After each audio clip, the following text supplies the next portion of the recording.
नमो हरियंत्रणं नमो सीताणं नमो नमः जनम नमः सदाणं मे जमजन मुखारो सौपापणासन मंगलाणं तत्सविषं परममय मंगलम् चत्तारि मंगलम हरियन्ता मंगलम सिद्धा मंगलम साहु मंगलम केवली पन्नतो धमो मंगलम चत्तारि क्षणं भवदमेयन्ता क्षणं भवदं सिद्धा क्षणं भवदं साहु क्षणं भवदं केवली पन्नतो धमो क्षणं भवदामि चत्तारि लोकत्म हरियन्ता लोकत्म सिद्धा लोकत्म साहु लोकत्म केवली पन्नतो धमो लोकत्मो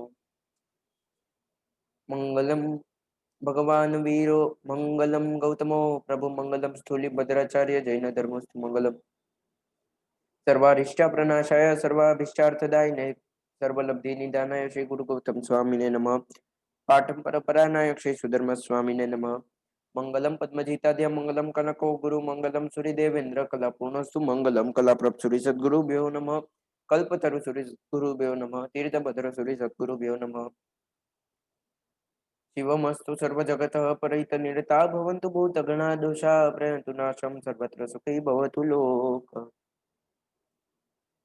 अज्ञानतिमिरान्धनं ज्ञानाञ्जनशलाकया नेत्रमुन्मीलितं येन तस्मै श्रीगुरुवे नमः तस्मै श्रीगुरुवे नमः।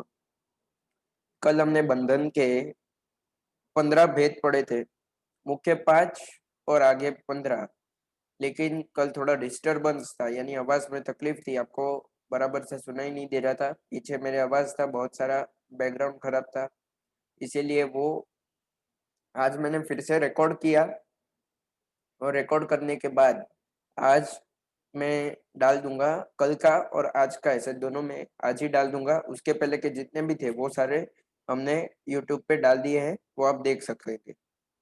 आज हम पढ़ेंगे संघातन। संघातन के 5 प्रकार है। संघातन यानी क्या? हंसियां दाताली जैसे तृण समूह को एकत्रित करे। हंसिया रहती है, हंसिया यानी एक पट्टी जैसी रहती है, वो बहुत सारी घास जब भी एक साथ करनी हो ना, उसे रैक भी बोलते हैं, अंग्रेजी में उसे रैक बोलते हैं। बहुत सारी घास को जब भी एक साथ बांधनी हो, एक साथ करनी हो, एक साथ रखनी हो, तो इसका उपयोग किया जाता है। वैसे ही सभी पुद्गलों को एक साथ लाने में जो कर्म का उपयोग होता है उसे संघातन कहते हैं। एकत्रित करे, वैसे गृहित औदारिक आदि पुद्गलों को शरीर में अपने स्थान पर एकत्रित करे, उसे संघातन कहते हैं। अपने अपने स्थान होते हैं हर एक पुद्गलों के। औदारिक है, वैक्रिय है, आहारक है, तेजस है, कार्मण है, जो 5 शरीर है, ऐसे ही अलग अलग पुद्गल भी होते हैं, उसके शरीर में अपने अपने स्थान होते हैं।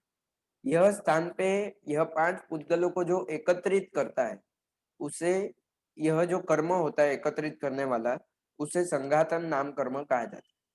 संघातन नाम कर्म के 5 भेद है। औदारिक संघातन, शरीर के नाम से ही उनके भी 5 प्रकार है। औदारिक संघातन, वैक्रिय संघातन, आहारक संघातन, तेजस संघातन, कार्मण संघातन। जो 5 शरीर है, वैसे ही वो शरीर के पुद्गल होते हैं। उन पुद्गलों को उनकी जगह पे, जहाँ पे हर एक शरीर में अपनी अपनी पुद्गलों की जगह होती है, उन पुद्गलों को 5 शरीर जो है, औदारिक शरीर है, वैक्रिय शरीर है, कार्मण शरीर है, तेजस शरीर है, आहारक शरीर है, तो यह जो 5 शरीर है, तो 5 शरीर के 5 पुद्गल है और वह पुद्गलों की अपनी अपनी जगह है। तो उन पुद्गलों को, शरीर के पुद्गलों को उनकी जगह पे एकत्रित करने वाले यानी लाने वाले कर्म को संघातन नाम कर्म कहा जाता है। उसके 5 प्रकार है। औदारिक संघातन नाम कर्म, वैक्रिय संघातन नाम कर्म, आहारक संघातन नाम कर्म, तेजस संघातन नाम कर्म, कार्मण संघातन नाम कर्म। ये 5 जो नाम कर्म है, औदारिक संघातन औदारिक पुद्गलों को उसकी जगह पे एकत्रित करता है। वैक्रिय संघातन नाम कर्म वैक्रिय शरीर के पुद्गलों को उसकी जगह पे एकत्रित करता है। आहारक संघातन नाम कर्म आहारक के पुद्गलों को उसकी जगह पे एकत्रित करता है। तेजस संघातन नाम कर्म तेजस की जगह पे तेजस के पुद्गलों को एकत्रित करता है। और कार्बन संघातन नाम कर्म कार्बन के पुद्गलों को उसकी जगह पे एकत्रित करता है। ऐसे कुल मिला के 5 संघातन होते हैं। इसके बाद है संघयन। संघयन 6 प्रकार के। संघयन यानी क्या? शरीर की, वो आगे आएगा, लेकिन ये संघयन आपको समझा देता हूँ। संघयन यानी हड्डी के बंध की रचना, इसे संघयन कहते हैं। हड्डी है ना, उसकी रचना अलग अलग प्रकार की अलग अलग नामकर्म के हिसाब से होती है। किसी किसी लोग की हड्डी है ना बहुत ही मजबूत होती है। आपने देखा होगा कुछ कुछ लोग है ना बहुत ही पतले होते हैं, लेकिन फिर भी उनका वजन बहुत ज्यादा होता है। तो यह वजन उनकी हड्डियों में होता है, उनकी हड्डी इतनी भरी हुई होती है, उनकी हड्डियों में ही वजन होता है। बहुत लोग होते हैं बहुत मोटे होते हैं, बहुत तप करते हैं, फिर भी उनका वजन नहीं उतरता, तो उनका भी हड्डियों में और मांस में वजन बहुत ज्यादा होता है, वे भी नाम कर्म के कारण होता है। कुछ लोग मोटे होते हैं लेकिन वजन बहुत कम होता है, ऐसा भी हो सकता है, तो यह भी नाम कर्म के कारण। तो यह कुल मिला के संघयन और इसके बाद शरीर की जो अवस्था है उसे संस्थान कहते हैं। संघयन और संस्थान, यह दोनों को हम पढ़ेंगे तभी आपको पता चलेगा कि किसका शरीर किसके जैसा होता है। अभी हम संघयन पढ़ेंगे। संघयन यानी अस्थि, अस्थि यानी हड्डी, हड्डी के बंध की रचना, उसे संघयन कहते हैं। यानी जो हड्डियों की रचना होती है, हड्डियों का आकार होता है, वो कैसे होता है, तो उसे संघयन कहते हैं। हड्डी को एक दूसरा नाम है अस्थि। अब जब भी किसी का मृत्यु होती है और बाद में अस्थियां जो लेने जाते हैं, वो अस्थियां यानी कुछ और नहीं लेकिन हड्डियों का चूरा होता है, या हड्डियां जो जली हुई होती है उसकी राख, उसे ही अस्थियां कहते हैं। अस्थि यानी हड्डी, हड्डी को अस्थि कहा जाता है। संघयन के 6 प्रकार है। तो पहले संघयन में वज्र ऋषभ नारज संघयन, वज्र वज्र ऋषभ नाराज संघयन इसका नाम है। अत्यंत मजबूत हड्डियों की रचना, अस्थि के जोड़ पर दोनों तरफ मरकट बंद, उसके चारों ओर पट्टा तथा उसके बीच आर पार एक वज्र जैसी कील होती है। अभी ये समझाना थोड़ा मुश्किल है। इसका अर्थ यह होता है कि हड्डियां सबसे बहुत ही मजबूत हड्डियां होती है और दोनों हड्डियां ऐसे करके मुड़ी होती है। 2 प्रकार की हड्डियां होती है, वो ऐसे मुड़ी होती है, उसका मैं ना फोटो डालूंगा ग्रुप में। तो वह ऐसे मुड़ी हुई होती है और उसके चारों ओर एक पट्टा होता है, जिसके कारण तथा उसके बीच आर पार एक वज्र जैसी कील होती है। कील मतलब एक सुई होती है जो उसे पकड़ के रखती है।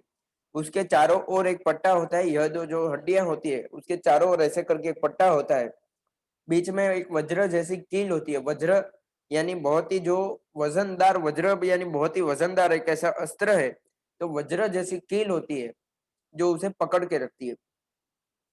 तो यह पहला है वज्र ऋषभ नाराज संगयन।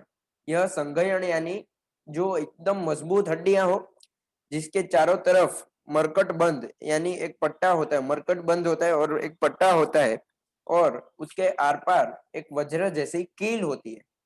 दूसरा है ऋषभ नाराज संगयन। ऋषभ नाराज संगयन यानी क्या? अस्थि के जोड़ पर मरकट बंद, उसके ऊपर अस्थि का पट्टा हो, परंतु जिसमें कील नहीं होती। इसमें अस्थि का जोड़ होता है। यह सारे संगयन अस्थि के जोड़ ही है, यानी 2 हड्डी मिलके एक संगयन होता है।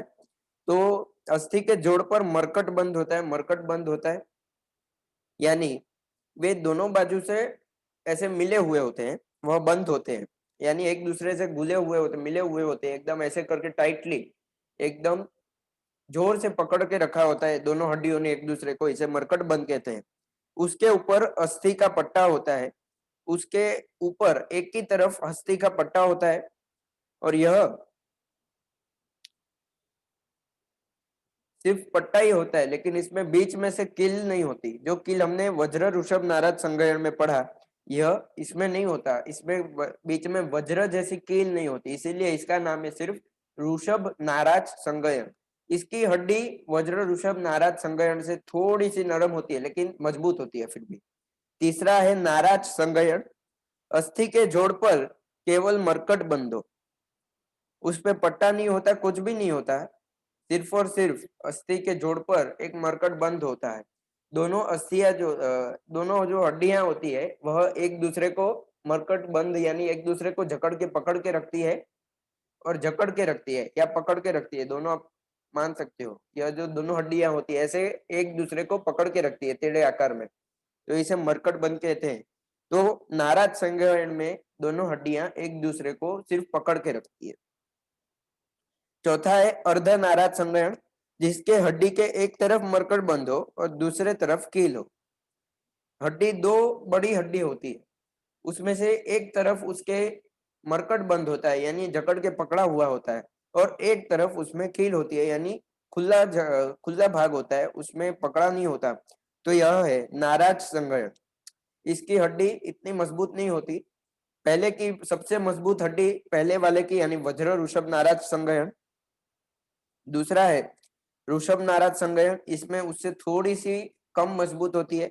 तीसरा है नाराज संघयन, इसमें उससे भी कम ऋषभ नाराज संघयन से भी कम मजबूत नाराज संघयन में हड्डी होती है। इसके बाद है अर्ध नाराज संघयन, जिसके हड्डी के एक तरफ मरकट बंद और दूसरी तरफ कील हो, तो इसकी नाराज संघयन से भी कम मजबूत यह ऐसी होती है अर्ध नाराज संघयन। इसके बाद है किलिका संघयन, जिसमें दो हड्डी सिर्फ कील से जुड़ी हो, सिर्फ एक कील से दो हड्डी का मिलन हो, यानी ऐसे दो हड्डी है, एक हड्डी ऐसे है और दूसरी हड्डी ऐसे, और इधर से बीच में से कील अंदर घुसाई गई है, तो यह मिछम नुकड़म किलिका संघयन। इसमें सिर्फ एक कील होती है और कील से ही पकड़ा होता है, यह सब इतनी मजबूत नहीं होती इसमें हड्डी। इसके बाद है छेवटू संघयन। छेवटू संघयन, इसमें दोनों अस्थियां एक दूसरे से अटकी हुई होती है। दोनों जो हड्डी होती है वह सिर्फ एक दूसरे से ऐसे अटकी हुई होती है, वह निकल नहीं पाती। जैसे दो हुक होते हैं तो एक दूसरे में से अटक जाते हैं, वैसे ही वह निकल नहीं पाते। वैसे ही दो हड्डियां होती है, एक दूसरे में सिर्फ अटक की होती है।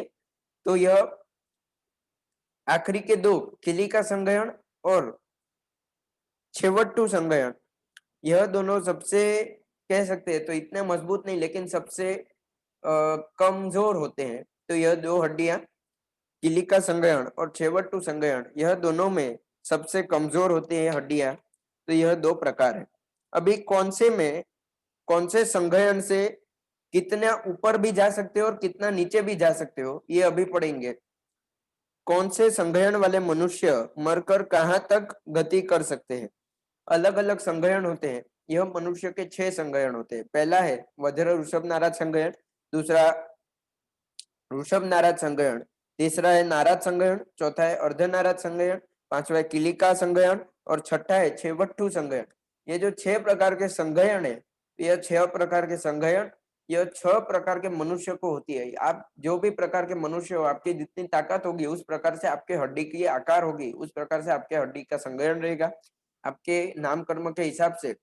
तो यह यदि आपका कौन सा संघयन हो तो आप कितने हाई और कितने लो, यानी ऊर्ध्व गति में कितने ऊपर तक जा सकते हो और अधोगति में कितने नीचे तक जा सकते हो। ऊर्ध्व गति यानी अच्छी जगह पे सदगति में, और अधो गति यानी नरक गति में। यदि आपका वज्र ऋषभ नाराज संघयन हो, आपके पास या आपकी हड्डियों में वज्र ऋषभ नाराज संघयन हो, तो आप सिद्ध शिला तक जा सकते हो, यानी ऊपर सबसे ऊपर मोक्ष में जा सकते हो। और उधोगति में आप पहली से 7वीं नरक तक जा सकते हो। दूसरा है ऋषभ नाराज संघयन। ऋषभ नाराज संघयन में गई वैक देवलोक तक जा सकते हैं। गई वेयक, इसका नाम है गई वेयक देवलोक। और नीचे 1 से 6 नरक तक आप जा सकते हो। पहले संग्रहण में 7वीं नरक तक जा सकते हैं, दूसरे संग्रहण में 6ठी नरक तक ही जा सकते हैं, और ऊपर देवलोक में ज्यादा से ज्यादा ग्रहीवेयक देवलोक तक जा सकते हैं। तीसरा यानी कि नाराज संग्रहण से 12वें देवलोक तक जा सकते हैं और 5वीं नरक तक जा सकते हैं। पहली से 5वीं नरक तक तीसरे संग्रहण से जा सकते हैं। 12वें चौथे संग्रहण में भी 12वें देवलोक तक जा सकते हैं, लेकिन नीचे चौथी नरक तक ही जा सकते हैं। पहले से चौथी नरक तक ही चौथे संग्रहण से जा सकते हैं। चौथा संग्रहण यानी कि अर्ध नाराज संग्रहण, जिसमें हड्डी के एक तरफ मरकट बंद और एक तरफ कील हो, तो यह अर्ध नाराज संग्रहण। तो इससे 12वें देवलोक तक और नीचे चौथी नरक तक जा सकते हैं। 5वें संग्रहण में यानी कि किलिका संग्रहण से 6ठे देवलोक तक जा सकते हैं और तीसरी नरक तक जा सकते हैं। यानी अभी के जितने भी लोग हैं, यह सारे किलिका संग्रहण और नीचे छेवटू संग्रहण वाले हैं। अभी आप और मेरे जितने भी जैसे मनुष्य हैं यह भरत क्षेत्र के अंदर, तो हम सारे किलिका संग्रहण और छेवटू संग्रहण वाले हैं। हमारे में यह दोनों में से कोई एक संग्रहण होगा। छठे देवलोक हम ज्यादा से ज्यादा अभी छठे देवलोक तक जा सकते हैं और नीचे ज्यादा से ज्यादा तीसरी नरक तक हम जा सकते हैं। तीसरी नरक से नीचे हम नहीं जा सकते। और एक बात, परमाधामी देव तीसरी नरक तक ही रहते हैं, उससे नीचे परमाधामी देव नहीं होते। छठा है छठे संगयन यानी कि छेवटू संगयन में चौथे देवलोक तक जा सकते हैं और दूसरी नरक तक जा सकते हैं। पहली और दूसरी नरक तक आप छेवटू संगयन में जा सकते हो। पांचवा यानी कि किलिका संगयन में आप छठे देवलोक तक और तीसरी नरक तक जा सकते हो। तो हमने आज 6 संगयन पढ़े। 6 संगयन में पहला है भद्र ऋषभ नारद संगयन, अत्यंत मजबूत हड्डियां जिसके अंदर मरकट बंद होता है, दोनों बाजू से मरकट बंद होता है और उसके चारों ओर एक पट्टा होता है और साथ में उसमें वज्रक जैसी एक कील होती है बीच में। यह सबसे मजबूत हड्डी होती है। इसमें ज्यादा से ज्यादा सिद्ध शिला तक आप जा सकते हो यह शरीर के साथ, और नीचे सातवीं नरक तक जा सकते हैं। दूसरा है ऋषभ नारद संगयन।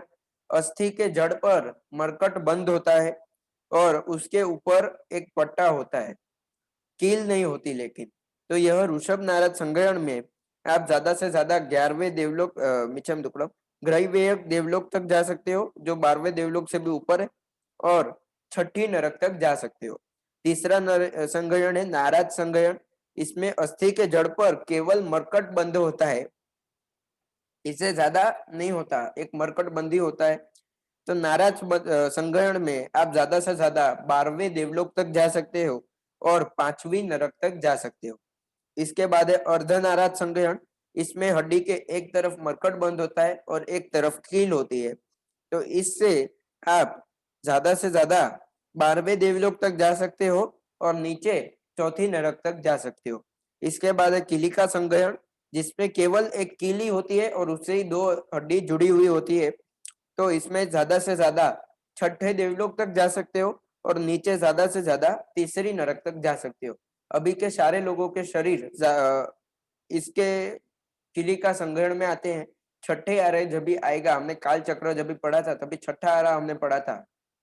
21,000 साल का छठा आरा जब भी आएगा तभी छेवटू संग्रहण के लोग पाए जाएंगे, तभी सभी लोग में छेवटू संग्रहण या का शरीर होगा।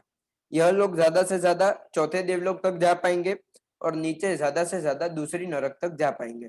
ऐसे कुल मिला के 6 संग्रहण, और 6 संग्रहण वाले लोग ऊपर कितने जाते हैं और नीचे कितने जाते हैं ये भी हमने पढ़ा।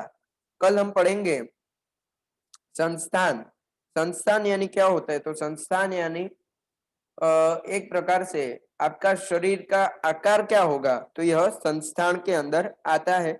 उसके बाद हम वर्ण गंध रस और स्पर्श हमने पहले पढ़ लिया है, इसलिए हम वापस नहीं सिखाएंगे, लेकिन ऊपर से सिर्फ उसका नाम और थोड़ा सा समझ हम कल देंगे।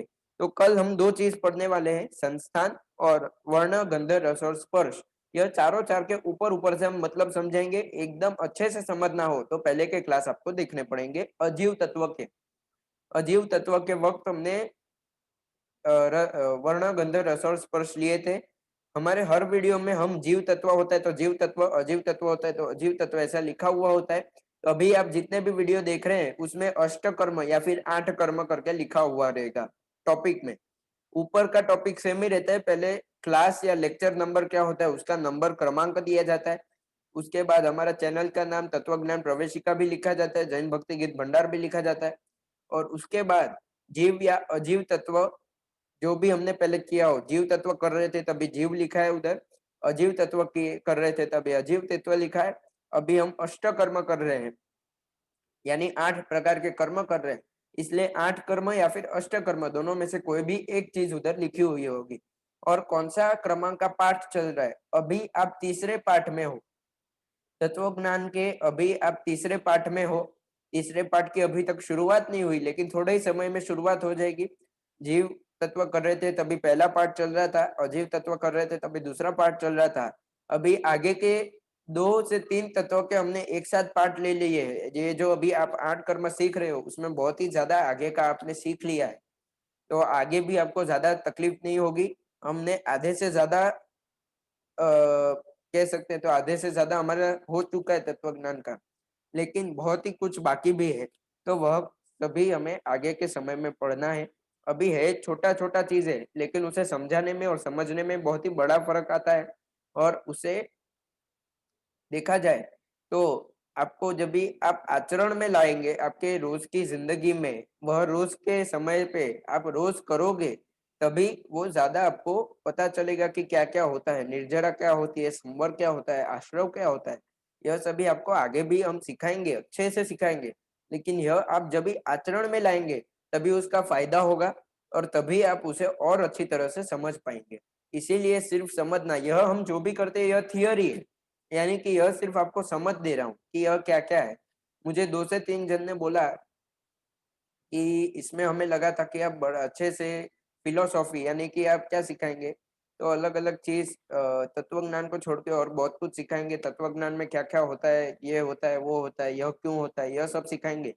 लेकिन मैंने बोला सही बात है आपकी, वह भी सिखाते हैं, लेकिन आपको उसके लिए पहले जैन शासन के यह जगत के मूलभूत तत्वों को समझना जरूरी है। और इसीलिए हम तत्वज्ञान अभी थियोरी के क्लास ले रहे हैं, यानी आपको अभी जारे बेसिक यानी मूलभूत तत्व की हम जानकारी दे रहे हैं कि यह जगत किससे चल रहा है, यह जगत में क्या क्या है। तो यह सारी मूलभूत तत्वों की अभी आप जानकारी ले रहे हैं, तो यही तत्वज्ञान है, और यही आप अभी समझ रहे हो। इसके बाद यह पूर्ण तत्वज्ञान पूर्ण होगा, के बाद हम और गहराई से यह सारे तत्वों को अच्छे से समझेंगे कि हम रोज की जिंदगी में यह किधर किधर आते। अभी आप सिर्फ समझ रहे हो कि क्या क्या है, और आगे हम ये समझने वाले हैं, पूरा तत्वज्ञान हो जाएगा मोक्ष तत्व तक। उसके बाद हम समझेंगे कि रोज की जिंदगी में कौन सा तत्व किधर लागू होता है। उसके बाद आप और अच्छे से समझ पाएंगे और आपको मजा आने लगेगा। इसीलिए अभी आपको सिर्फ यह सारे समझना है, आपको याद रखना है कि कौन सी चीज को क्या कहते हैं, ये सबसे पहले, क्योंकि आगे मैं आपको कुछ बोलूंगा और आपको समझ में नहीं आया कि ये हर्ष भाई क्या बोल रहे हैं, हमें कुछ समझ में नहीं आ रहा है, ये क्या था क्या था, ये आप सोचते रह जाओगे। तो इसीलिए एक बात याद रखो, यह आपको जितना भी है, मैं भी अभी पुस्तक का उपयोग करता हूँ, ऐसा नहीं कि नहीं करता, मुझे सब कंठस्थ नहीं है, मैं भी पुस्तक का उपयोग करता हूँ। लेकिन मुझे सभी चीजों की जानकारी है पहले से। मैं, यदि आप यह सब एक पहली बार पढ़ोगे तो आप समझ में नहीं आएगा, आपको भी कोई समझाएगा तभी आपको समझ में आएगा। और आपको इसका स्वाध्याय करना आवश्यक है। आपके कारण मेरा आज स्वाध्याय होता है अभी तत्वज्ञान का रोज, और उसी से मैं भी आपको सिखा पाता हूँ।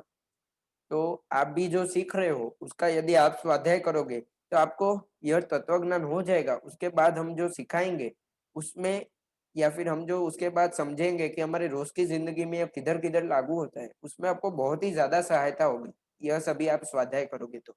साथ में और एक बात, आप सीखोगे तत्वज्ञान, उसके बाद किसी और को भी सिखाओ, किसी और को भी प्रेरित करो सीखने के लिए, आप सिखाओ। हमारे वीडियो जो है वो भी आप उन्हें भेज सकते हो, आपके कोई और सिखा रहा हो तो उनके पास भेज सकते हो।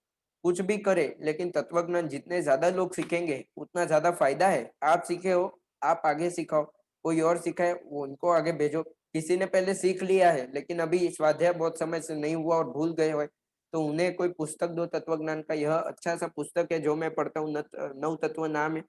यह पार्ला में अवेलेबल है, मुंबई विले पार्ले में यह अवेलेबल है। पुस्तक आपको कुरियर से भी मिल सकता है, 200 रुपये का यह पुस्तक है। आपको चाहिए तो मुझे आप मैसेज करो, मैं उनका जो भाई बेचते हैं उनका नंबर दे दूंगा, तो वो आपको भेज देंगे। यह पुस्तक आप भी पढ़ो, दूसरे को भी दो, इससे आप अच्छे से तत्वज्ञान का स्वाध्याय कर पाएंगे। यदि यह पुस्तक के अंदर अंग्रेजी और हिंदी, यह दो भाषा के अंदर तत्वज्ञान प्रवेशिका का पूर्ण ज्ञान दिया गया है, तो यह आप अच्छे से पढ़ पाओगे, और आप यह स्वाध्याय इसमें से करें, यह भी आवश्यक है। साथ में अभी तक है ना, मैंने पीडीएफ भेजे थे। मैंने 8 कर्मों के स्टार्टिंग में, हमने जब भी शुरू किया था उसके पहले एक पीडीएफ भेजा था ग्रुप में। पीडीएफ यानी ग्रुप में एक मैसेज आया था जिसके अंदर मैंने सारे पेपर भेजे थे, सारे डॉक्यूमेंट भेजे थे। उसके अंदर हमारे 8 कर्म के शुरुआत हुआ तभी मैंने जस्ट भेजा था, उसके अंदर किधर तक दिया है। तो 8 कर्म के ऊपर ऊपर से जो मतलब तभी हमने समझाए थे तभी तक दिया है। हम 8 कर्म कर लेंगे, उसके बाद 8 कर्म का एक साथ आपको पीडीएफ मिलेगा। इसीलिए तभी उसमें से भी आप पढ़ सकते हैं। अभी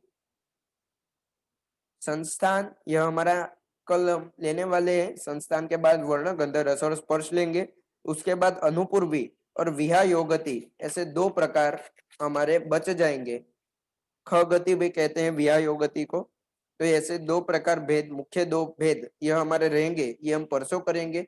कल और परसों ऐसे 2 दिन, परसों शनिवार है, अष्टमी का दिन है। अष्टमी के दिन को जितना भी पहले किया उसका स्वाध्याय करना है। जितने भी अभी तक हम सारे कर्म जितने भी हमने किए, आठों 8 कर्म का स्वाध्याय हम शनिवार के दिन करने वाले हैं। इतना भी यह याद रखिएंगे आप। और रविवार के दिन हम उपमेति प्रपंचा की जो कथा हमने गए हफ्ते ली थी, उसी को आगे से कंटिन्यू करेंगे, यानी आगे से वापस चलाएंगे। इतना आप याद रखेंगे। और इसी के साथ आज हम समाप्त करते हैं। मिच्छामी दुक्कड़म, आज आपका आज भी समय ज्यादा लिया, ज्यादातर माहिती देने में ही समय गया है। फिर भी कल वापस संस्थान वर्ण गंधर्व रस और स्पर्श के साथ आगे बढ़ेंगे और सोमवार को अनुपूर्वी और विह योगति पे लेंगे।